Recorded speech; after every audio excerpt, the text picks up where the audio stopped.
Hello and welcome everyone. Today I would like to talk about Islam and I want to talk about my perspective as a Muslim myself and why I'm a Muslim. I want to answer this question. All right. So people usually belong to the religion of their parents. So if your parents are Muslims, you are Muslims. If your parents are Christians, you're Christian. And that, of course, the same principle could be applied to all other religion. But here is the thing. If you want to be honest with yourself and be courage enough to answer those questions you keep asking yourself, whether it was about religion, culture, personal behavior, whatever, you ask yourself something, why my parents do that? About anything. Why I'm doing this specific thing. Why I'm a Muslim. Why I'm a Christian. Why I have to believe in Jesus. Why I have to believe in Islam. Alright. When you start asking yourself those questions and you're looking for honest answer, make sure that God will guide you. Okay? If you are honest with yourself. In the Quran, in the Holy Quran, the Quran shows us a lot of stories of the prophets, may God peace upon them all. Like the prophet of, the story of Prophet Ibrahim in Arabic. When he was having this discussion with his people, he used to belong to, in a culture when they don't believe in the only God, in what we know today is like South Iraq, where when Prophet Ibrahim was born and was raised. So he was having this conversation with his people that they used to worship different things beside God, and maybe they didn't worship God by himself. So he was looking at the sky, as the Quran said the story, and he said, well, I'm going to worship the sun. But then he said, no, I'm not, because I can't see it all the time. Then he said, I'm going to worship the moon.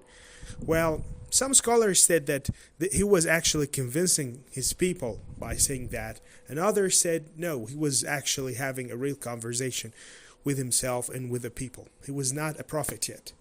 But anyway, the Quran shows us how people think. He was honest with himself. Even after the prophecy, after Prophet Abraham became a prophet from God, he asked God, show me how you make dead people live again, resurrection. Okay, what we know as the resurrection. So God told him, aren't you a believer? Or didn't you believe yet?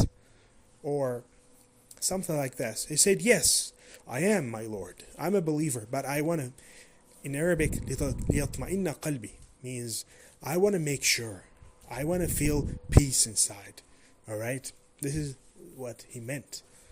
He knew that God is capable, but he want to see by himself. He want to double check, if you could say. Alright? So God was not angry of Abraham because he asked a question. Instead, God showed Abraham how actually he make dead live again by giving him a practical example. He told him, take a few pieces and to make birds live again, as God mentioned the story in the Quran. The same thing when God created Adam at the beginning of humanity. The angels in Islam, they obey God completely.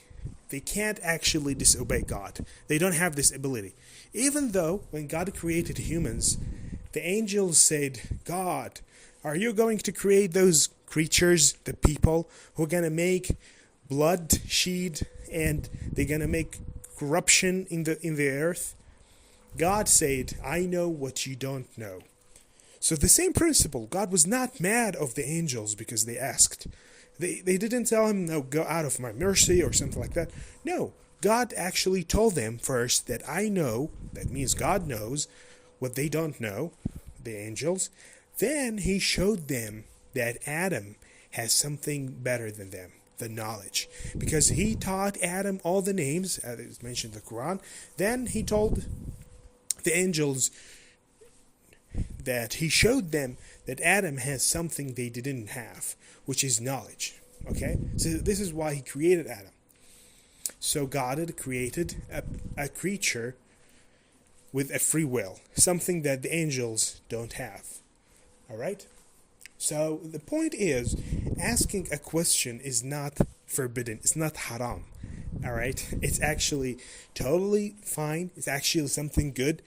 And if you're honest with yourself, if you're looking for truth, God will guide you. All right. So, if you are a Christian, if you are a Muslim and you have a question, if you are a Jew, if you are a Hindu, whatever, and you are looking for answers, to be honest with yourself, start asking yourself why I am doing this, anything, why I belong to this religion. Do you think I'm convinced? Ask yourself, with this religion, or I have doubts and questions, and I'm just not brave enough to face it and ask myself those questions. When you reach this level, God will guide you. And as the French philosopher Descartes said, that I think therefore I am, actually that is very nice, and the Quran proved that this way. Think about. And in the famous hadith, when some Sahaba said that how Abraham actually adopted the belief, or like when he asked God, show me how you resurrect dead people, the Prophet Muhammad said, we doubt just like Abraham. Or we also, like, it's not something against Abraham, it's something that all of people have rational thoughts. You can't just stop your brain. Instead, Islam actually encourages you to use your brain, because the first word when the Prophet Muhammad received from the angel Gabriel, peace upon him, peace upon them both actually, was read, an order from God. Read. And in the famous narrative, the Prophet said, I don't know how to read. But Gabriel told him, read again. The Prophet said, I don't know how to read. And the third time, Gabriel told the Prophet, read by the name of your Lord, the most generous. Read. This is actually the beginning of Surah Al-Alaq. Read by the name of your Lord, the most generous, who taught humans what they haven't known, and he created humans from blood clot. Okay? So, and if you think about it, why the first word in Islam was read? Why not write? Why not work? Why not farm? Right? It's actually read. Because you have to read. When you read, you are able to think. When you think, you are able to produce ideas and ideology. All start with you reading things. You can't just write if you don't have anything to write. You have to read first to learn. So I keep asking questions and never think that this is haram or from the devil, or no, it's not from the Satan, it's not from anything. It's actually something normal. All people have questions.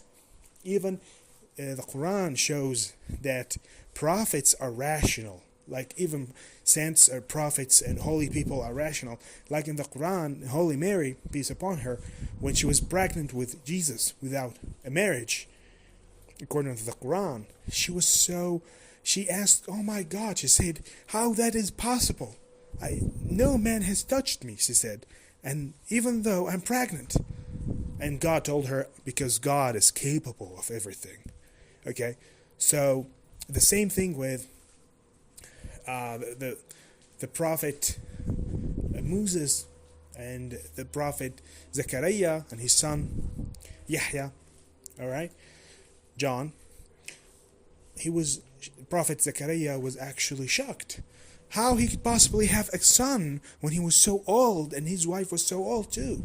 But God said, God is capable of everything.